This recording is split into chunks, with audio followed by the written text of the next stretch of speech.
Hello America অনুষ্ঠানে আপনাদের সবাইকে আমাদের ওয়াশিংটন স্টুডিও থেকে স্বাগত জানাচ্ছি। আপনারা জানেন প্রতি সপ্তাহে এনটিভি থেকে প্রচারিত এবং ভয়েস অফ আমেরিকা পরিবেশিত এই অনুষ্ঠানের মাধ্যমে আপনাদের জন্য আমরা তুলে ধরছি আমাদের চারপাশের বিভিন্ন খবরাখবর। তাহলে চলুন আর দেরি না করে শুরু করা যাক আমাদের আজকের আয়োজন।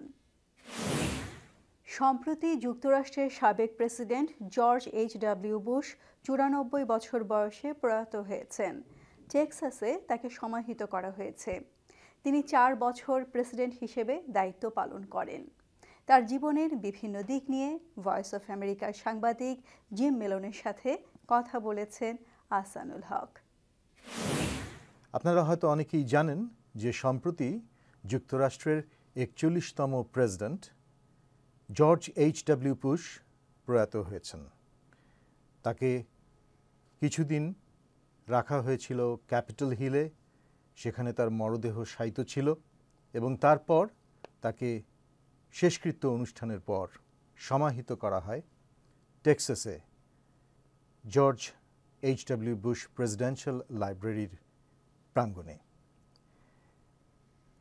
প্রেসিডেন্ট বুশ 1989 থেকে 1992 এই 4 বছর প্রেসিডেন্ট হিসেবে দায়িত্ব পালন করেছেন এবং এক মেয়াদে তিনি প্রেসিডেন্ট ছিলেন। পরবর্তী মেয়াদে তিনি পরাজিত হয়েছিলেন বিল ক্লিন্টনের কাছে এবং তার আগে যুক্তরাষ্ট্রের প্রেসিডেন্ট ছিলেন রোনাল্ড রেগান এবং সে সময় 8 বছর তিনি ভাইস প্রেসিডেন্ট হিসেবেও দায়িত্ব পালন করেছেন।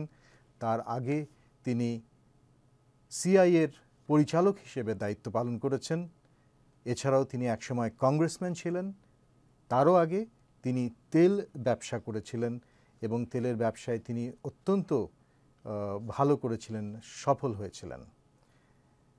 দ্বিতীয় বিশ্বযুদ্ধে তিনি অংশগ্রহণ করেছিলেন। বিমান বাহিনীতে তিনি কনিষ্ঠতম সদস্যদের মধ্যে একজন ছিলেন। প্রয়াত প্রেসিডেন্ট জর্জ এইচ.ডব্লিউ. বুশের জীবন, তার কাজ এবং তাকে কিভাবে মানুষ মনে রাখবে এসব বিষয় নিয়ে আজকে আমরা কথা বলবো ভয়েস অফ আমেরিকার সিনিয়র ন্যাশনাল করেসপন্ডেন্ট জিম মেলনের সাথে। Welcome to our show. Thank you so much. I was just describing how brilliant his career was, how he started. He died at the age of 94, which makes him the longest living president in the history of United States.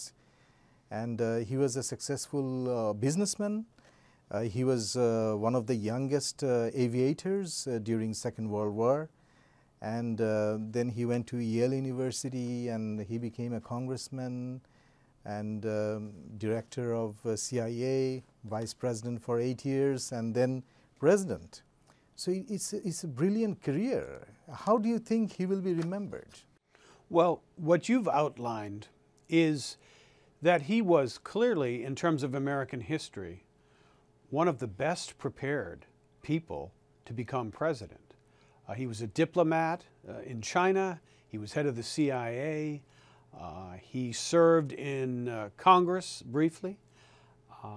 And of course, he served 8 years as Ronald Reagan's vice president, had numerous meetings during that time with allies overseas, and so had a very good preparation for when he ran himself in 1988 and won the presidency.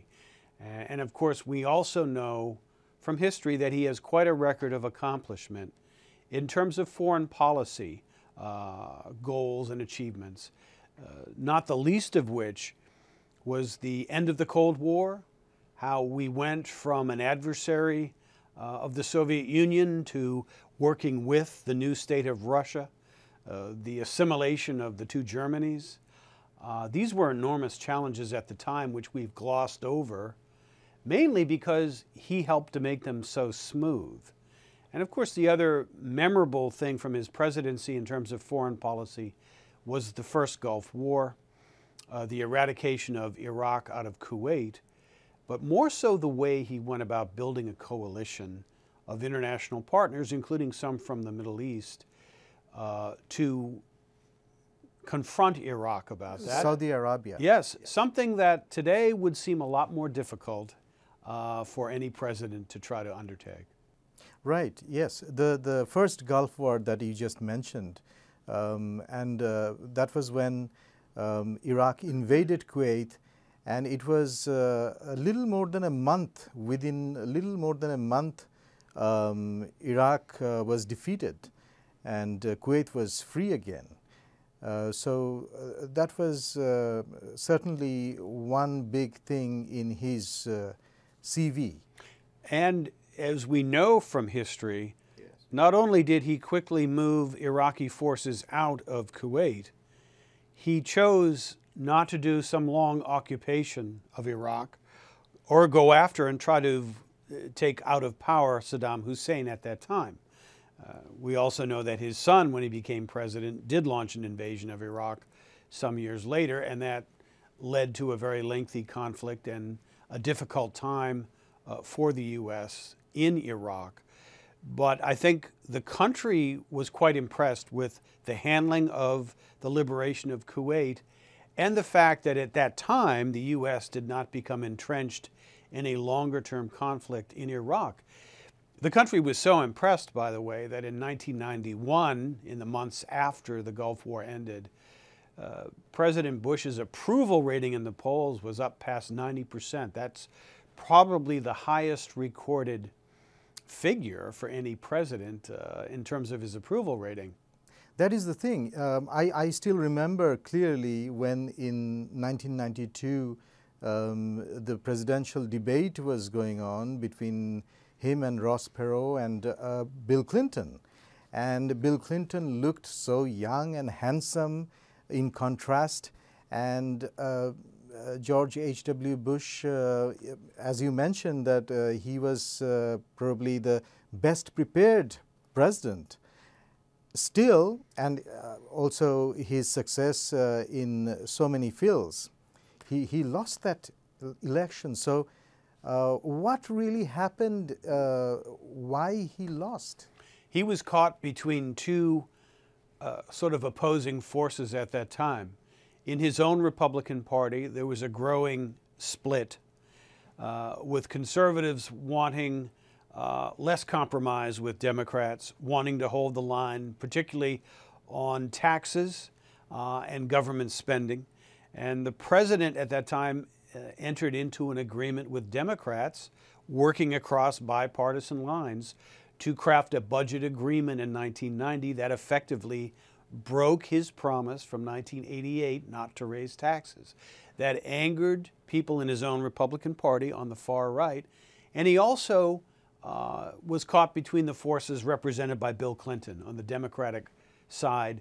People did not feel as though President Bush was properly aware of the economic struggles of their own lives. One of the things that he's remembered for also is 1,000 Points of Light, the award that he gave to so many volunteers in the early 90s. And actually, one of the recipients is the current chief of Bangla Service, Rokeya Haidar. She received that award like so many other volunteers who were recognized by late President. His funeral was held in the National Cathedral in Washington, D.C., and 4 former presidents and the sitting president, Donald Trump, President Obama, Bill Clinton, Jimmy Carter, and his son, George Bush, they all attended the funeral. And some of them spoke at the funeral, gave speeches, and so many other people remembered him with fond memories. Jim, thank you so much for your time today. You're welcome. এই ছিল আমাদের আজকের hello America. আশা করি আমাদের অনুষ্ঠান আপনাদের ভালো লাগছে।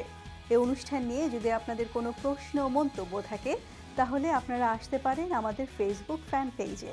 তাছাড়া ইউটিউব এবং আমাদের ওয়েবসাইটে আমরা নিয়মিত আমাদের এই অনুষ্ঠানটি আপলোড করে থাকি।